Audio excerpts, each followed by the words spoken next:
لبنان لا يريد أي حرب من أجل خامنئي أو من أجل أي بلد آخر في العالم. لبنان شبع من نعم، لبنان حروبكم. يريد واضح حرب من قبل نتنياهو عليها، واضح. طب صحيح. طب سيد نعم، نيكولا، كي الشعب نعود الى الموضوع اللبناني لان هذا ليس 100% موضوعنا، كما سياخذ من تقول وقتنا أنت الكثير. يريد سيد نيكولا، أن وقتنا ضيق. نتنياهو يعني عندنا يحتل اقل من 3 تمام. دقائق. بقراءة في المسارات المحتملة مع تراجع الخيار الدبلوماسي في هذه المرحلة، ما هي ضوابط أو الضوابط التي تحول دون أن يتطور الصراع إلى حرب شاملة في المنطقة؟ مساء النور لك وللمشاهدين الكرام ولضيفك الكريم.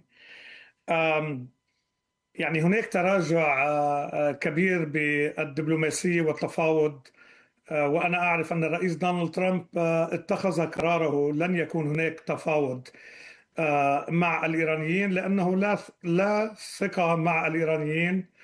يعني أعطي الإيرانيين انتصارا من 14 بند، منها 8 بنود لصالح إيران كانت، والإيرانيين فرطوا بهذا الاتفاق. وهنا الرئيس دونالد ترامب لا يزال يعطي المفاوضين بعض التريث من جهته، ولكن هناك عمليات وخطط عسكرية على الأرض. سوف يكون هناك ضربات عسكرية تمتد لأسبوعين، وسوف يكون هناك احتلال لمضيق هرمز وبعض المواقع الاستراتيجية التي تطل على بحر العرب من الجزء الغربي الجنوبي لإيران. نعم. طب سيدنا نيكولا، يعني في هذه التحركات الأمريكية، يعني السؤال مرة أخرى، هل هناك ضوابط برأيك لهذه الضربات بحيث تكمل واشنطن يعني في هذا النهج دون أن تستفز أو تدفع نحو حرب شاملة في المنطقة، يعني في جر الوضع بشكل كامل؟ عزيزي، لن يكون هناك ضوابط، ولن تجر المنطقة إلى أي حرب إقليمية أو دولية.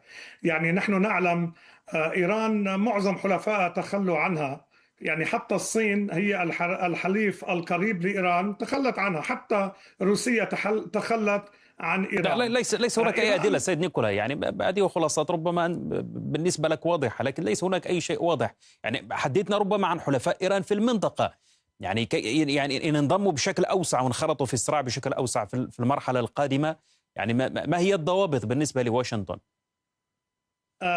لن يكون هناك ضوابط صديقي. بدي أقول لك على الشكل التالي: الولايات المتحدة الأمريكية، إيران تمتلك أزرع في المنطقة. الولايات المتحدة الأمريكية أتت إلى إيران وعندها 3 أهداف. لا إيران نووية، واخدها مني، لن تتراجع الولايات المتحدة الأمريكية عن تحقيق أهدافها بالكامل. لا إيران نووية، لا أزرع لإيران، لا صواريخ باليستية لإيران. الرادع الوحيد هي أن تستسلم إيران للولايات المتحدة الأمريكية، لأنه بدي أقول لك بين هلالين: الولايات المتحدة الأمريكية استطاعت في الأسابيع القريبة الماضية أن تجمهر الناتو خلفها، الدول العربية بكاملها. يعني الأداء والسلوك الإيراني الذي ضرب معظم الدول العربية ب 83% من صواريخه ومسيراته لم يترك للصلح مطرح كما يقال. لهذا يعني نرى إيران عوضا أن تضرب إسرائيل تضرب الدول العربية. يعني برهنة إيران أنها أعدائها في المنطقة هم الدول العربية وليست إسرائيل. طب انتقل السيد سعيد، رحب بك مرة أخرى. برأيك أن انخراط فصائل موالية أو مؤيدة لإيران في المنطقة بالصراع بشكل أكبر، هل يأتي ضمن استراتيجية إيران لرفع التكلفة على كل المنطقة في إطار الضغوط والأوراق التي تستخدمها بالإضافة إلى مضيق هرمز في إدارة هذا الصراع؟ تحية طيبة لك عزيزي أستاذ محمد، ولضيفك الكريم، ولجميع المشاهدين. هو في الواقع يعني يسمونها أذرع وحركات ما بعرف، يعني تابعة لإيران، وهذا الكلام أصبح ممل حقيقة.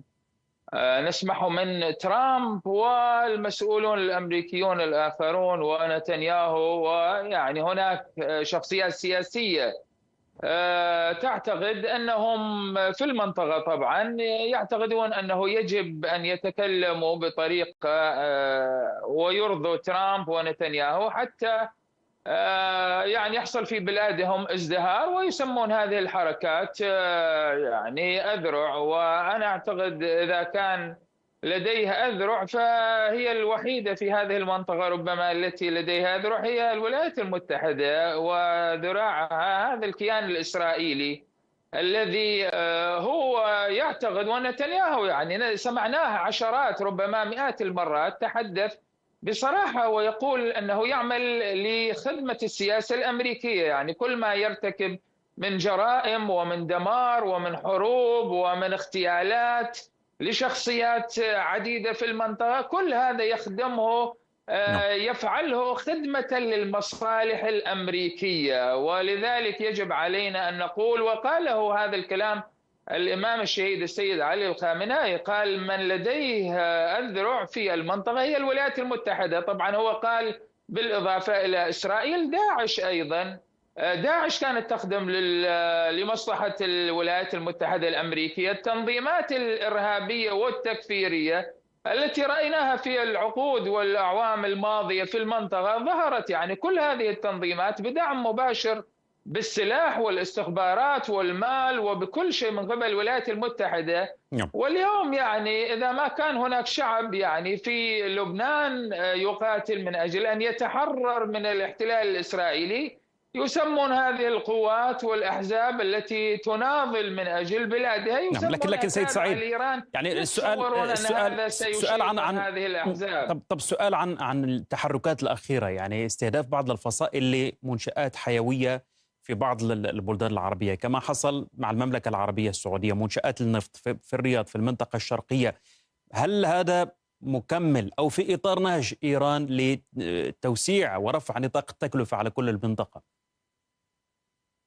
والله أستاذ محمد عزيزة، طبعا خلافات وحروب المملكة العربية السعودية مع يعني أنصار الله في اليمن هي واضحة ومعروفة، وهي خلافات وحروب يعني ليست يعود تاريخها لعام أو عامين أو عقد من الزمن. هي خلافات وحروب تعود لعقود من الزمن. يعني على الأقل حوالي 6 حروب شنت الولايات المتحدة الأمريكية على حركة أنصار الله وعلى الحكومة التي تسميها بغير الشرعية. وحقيقة يعني لكن الاتهامات الأخيرة سيد سعيد نحو فصائل في العراق ملايين.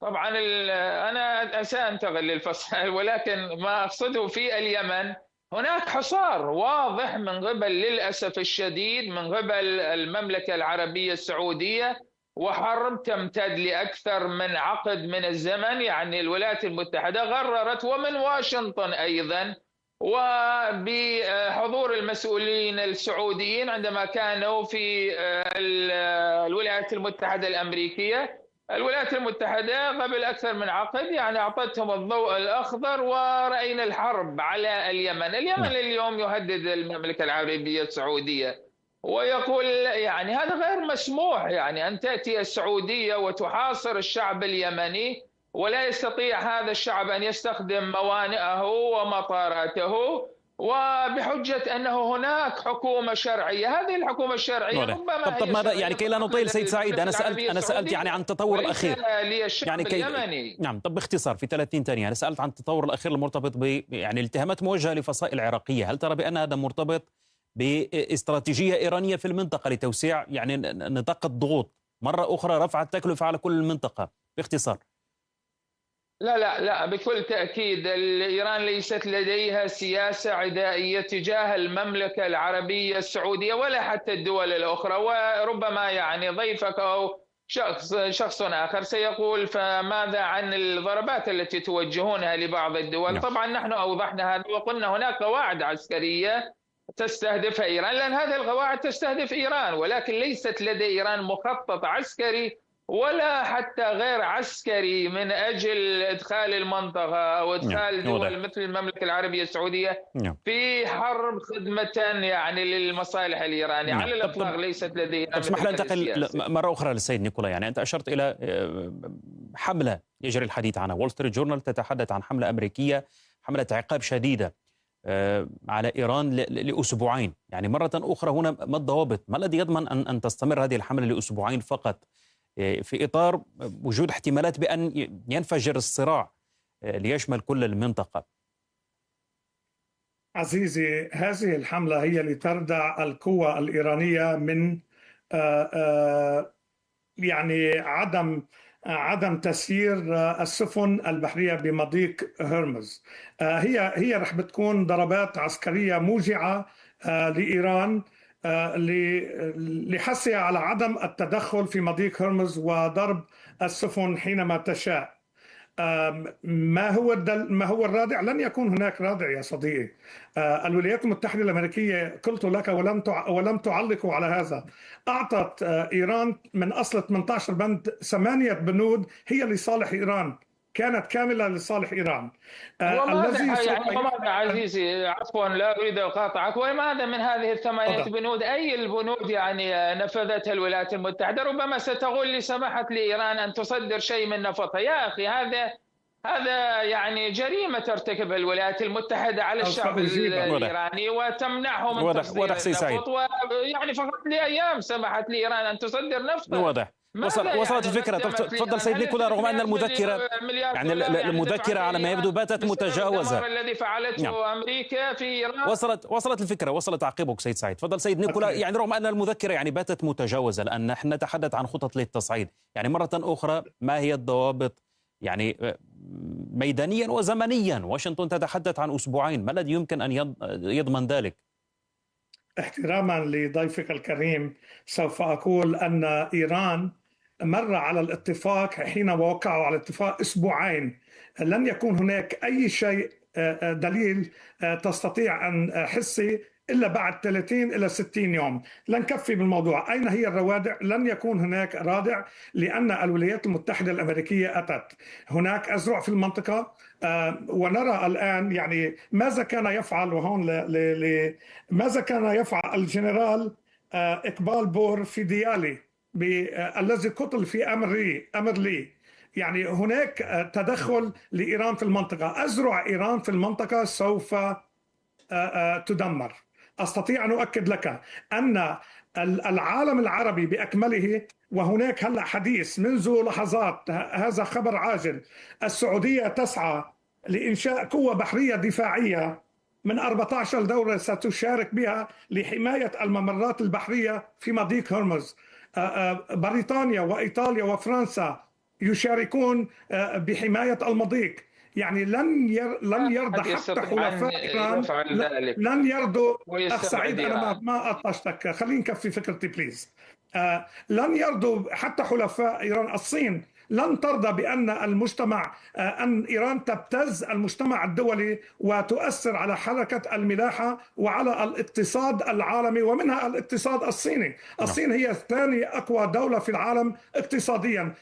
لا أحد يرضى بالطريقة التي تعامل فيها إيران المجتمع الدولي، وهذا المضيق الحيوي الدولي وليس إيراني وليس عماني بين هلالين. من هنا الرئيس دونالد ترامب صدق على عمليات عسكرية سوف تكون موجعة، ورأينا البارحة كان هناك ضربات عسكرية أكثر من 90 ضربة عسكرية البارحة حصلت. وإذا تلاحظ كخبير عسكري، الولايات المتحدة الأمريكية تضرب الجزء الجنوبي الغربي، يعني كل المناطق المطلة على مضيق هرمز تضرب من سكوك، يعني من إذا بدك المخازن، الأسلحة، الجسور، سكك الحديد، مراكز. لكن هذا مستمر يعني منذ مدة سيد نيكولا. يعني لا أود أن نطيل، لكن هذا مستمر وممتد. يعني ما الذي يمكن أن يتغير خلال أسبوعين؟ يعني ما الذي يمكن أن تغيرها أي ضربات قادمة من الجانب الأمريكي؟ باختصار يا عزيزي، كمحلل عسكري، هذا يدل على أنه سوف يكون هناك عمل بري عسكري أمريكي. يعني أنت وقت اللي بتدمر الدفاعات بهذه المناطق، يعني والتركيز على مناطق معينة، هذا يعني يدل على أن الولايات المتحدة الأمريكية سوف تنزل. يعني هناك مجموعة عسكرية جاهزة عبارة عن 22 ألف جندي أمريكي في هذه المنطقة. منهم اسمح لي أعود للسيد سعيد. يعني انخراط الفصائل الموالية لإيران يعني في استهداف يعني دول المنطقة العربية، ضرب منشآت حيوية، وربما قد يتكرر الأمر في المستقبل. برأيك لن يدفع هذا الدول إلى حدود تحول في موقعها التي تبدو لحد الآن في هذه المرحلة ملتزمة بموقف دفاعي، محاولة يعني امتصاص هذا الصراع ومنع نشوب حرب شاملة في المنطقة. يعني هذا الموقف يعني وهذا التصعيد من هذه الفصائل لن يدفع لحدوث تحول في هذه المواقف، يعني انخراط ربما مباشر لهذه الدول في التصعيد الأمريكي ضد إيران. أستاذ محمد عزيزي، لا توجد أي فصائل تستهدف الدول العربية على الإطلاق. الأمريكي هو الذي يريد أن يورط الدول العربية في حرب خدمة لمشروعه، والمشروع الإسرائيلي ضد العراق وضد إيران وضد لبنان وضد اليمن. هذه الدول العربية هي لو تركتها ويعني تخلت أمريكا عن الضغوط التي تمارس عليها فإنها غير مستعدة لا أن تشارك بتحالفات أمريكية وإسرائيلية وناتو إسرائيل وما بعرف مثل هذا الكلام الذي يتكلم عنه الآن ضيفك الكريم. هذه الدول تعرف تماما أن هذه الفصائل في العراق وحتى في اليمن أقول لك وفي لبنان هذه ليست لديهم مشكلة مع مثلا دولة مثل المملكة العربية السعودية. هذه الحشد الشعبي معروف تشكل بفتوى دينية من رجل دين يحترمه العالم والعراقيون كلهم، وهو السيد السيستاني هو الذي أفتى بتشكيل الحشد الشعبي. والحشد الشعبي الآن هو يأتمر بأوامر يعني رئيس الوزراء العراقي، وهو لا يتصرف يعني من تلقاء نفسه ولا يريد مشاكل مع أي دولة عربية أو إسلامية أو أي طرف آخر. الولايات المتحدة بعدما فشلت هي وإسرائيل في عدوانهم على الشعب الإيراني بعد أكثر من 5 أشهر، والآن الضيف العزيز يتحدث عن أنه ستحسم الولايات المتحدة الأمريكية خلال أسبوعين الحرب وستدمر إيران. يا عزيزي، نحن هنا في إيران ونرى الأحداث والوقائع ولا نقرأ ما بعرف النيويورك تايمز وغيرها.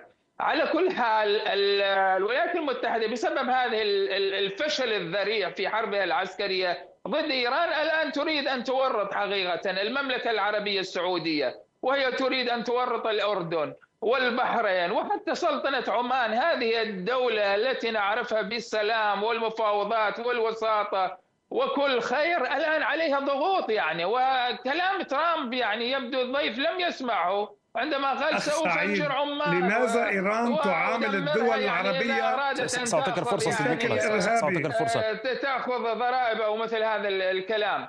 على كل حال الأمريكي هو الذي يريد أن يحرق المنطقة. شعوب المنطقة ليست لديها مشاكل مع بعضها البعض، ولذلك يريد أن يشيطنوا إيران ومن يحارب الاحتلال الإسرائيلي، وهذه سياسة ستفشل يا أستاذ محمد. المشكلة هنا في هذه المنطقة احتلال إسرائيلي يحتل دولة اسمها فلسطين منذ ما يقارب 80 عاما. الأستاذ لكن هذا سيد سعيد هذا لا يبرر أو يفسر استهداف منشآت حيوية في دول مجاورة. ما الذي يمكن أن يبرر استهداف منشآت حيوية؟ الأمر لا يتعلق بقواعد عسكرية وتوجد عسكري أمريكي. هناك منشآت حيوية لهذه الدول يتم استهدافها من قبل إيران، وإيران لا تنكر أنها تستهدف هذه الدول.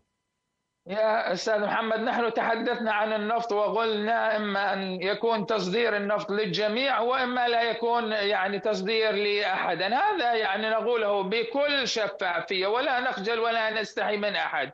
يا أخي مش مقبول أنت الأمريكي تأتي وتريد أن تجوع شعبي هنا وتمنعني وأنا لدي 2500 كيلو متر لدي شواطئ ولدي سواحل ولدي مضيق. المضيق طبعا نحن سلطنة عمان، وتقول لي سوف أحرمك من كل هذا لا أسمح لك بتصدير النفط. نحن نقول إذا كنت أنت الأمريكي تفعل هذا فسنحرم عليك نفط المنطقة، ونفط المنطقة سوف لن يصل إليك. ولكن هذا ليس بمعنى أنه نريد أن نستهدف النفط في الدول الخليجية أو في المملكة العربية السعودية، لا على الإطلاق. الولايات المتحدة هي تريد أن تفسر الأمور بهذه الطريقة. واضح. طب سيد نيكولا، أي تصعيد شامل في المنطقة سيعني بالإضافة لإغلاق مضيق هرمز أيضا إغلاق باب المندب، سيؤثر هذا بشكل كبير في صادرات الطاقة في ممرات تجارية بحرية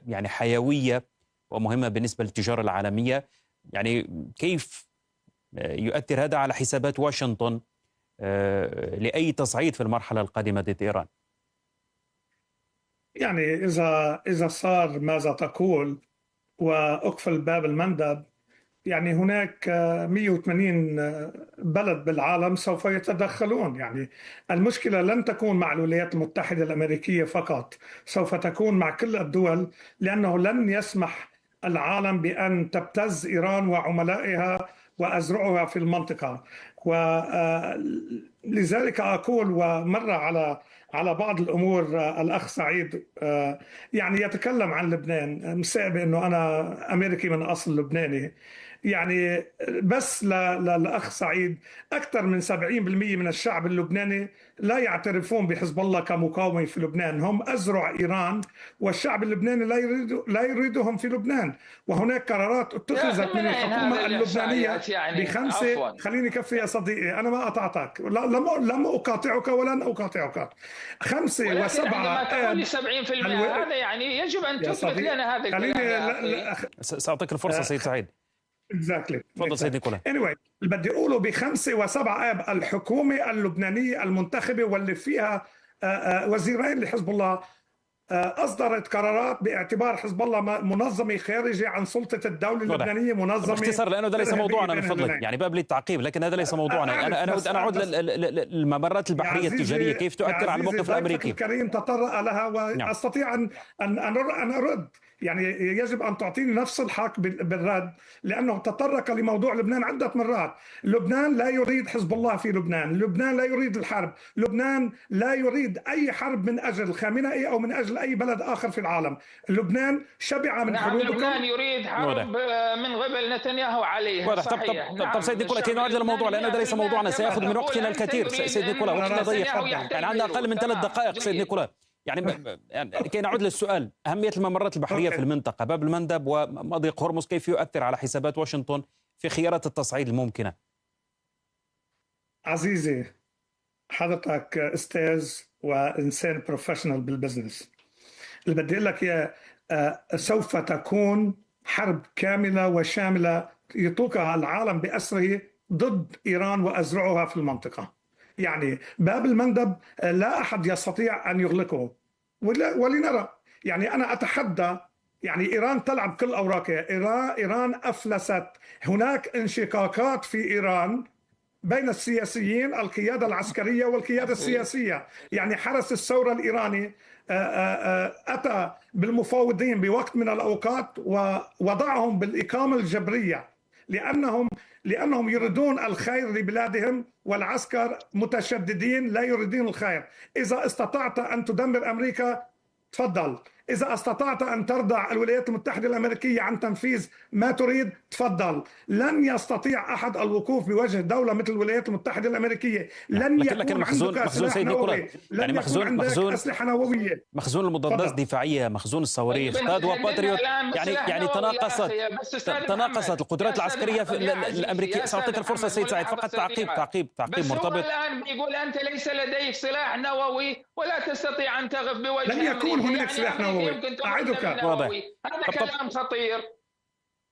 طب ما يتعلق بدور الوسطاء سيد سعيد، يعني كي نتجاوز هذه النقطة، ما يتعلق بدور الوسطاء في نقل رسائل يمكن أن تضبط إيقاع هذا الصراع، يعني في ظل وجود مؤشرات على أن الحرب يمكن أن يتوسع نطاقها، ازدياد نطاق الفاعلين، يعني سواء كانوا على مستوى الدولة أو ما دون الدولة في المنطقة. هل الوسطاء قادرون على ضبط نطاق الصراع من خلال ما يتم نقله من رسائل بين إيران والولايات المتحدة؟ والله أستاذ محمد، يعني أقول لك بكل صدق، الوسطاء حقيقة تعبوا وليس لديهم حقيقة أي أمل بهذا الأمريكي، لا ب يعني ترامب ولا بوزير الخارجية ولا بأي مسؤول أمريكي آخر. وأنا أشعر حقيقة بهذا. رأينا هناك حماس كبير حقيقة طيلة أسابيع وأشهر من قبل الباكستانيين، من قبل رئيس الوزراء وقائد يعني الجيش الباكستاني ووزير الخارجية ووزير الداخلية في باكستان، زيارات متعددة لطهران ولإسلام آباد. وكانوا هؤلاء الأشقاء حقيقة يتصورون، كما كانوا أشقاء في سلطنة عمان أيضا، يتصورون أن الأمريكي حقيقة يريد حلا سياسيا ولكن الآن كل العالم، وعلى عكس ما يتفضل الضيف يقول العالم مصطف مع نتنياهو وترامب، لا، العالم يصطف مع إيران. العالم يقول ترامب كفى حروبا في المنطقة. فلذلك أنا أعتقد يعني يأست باكستان وقطر بهذه المفاوضات وما بعرف الحلول السياسية، لأن ترامب لا يلتزم بشيء، مخادع ويكذب، ولذلك العالم تعب منه من سياسة حروبه التي دمرت الاقتصاد في كل العالم.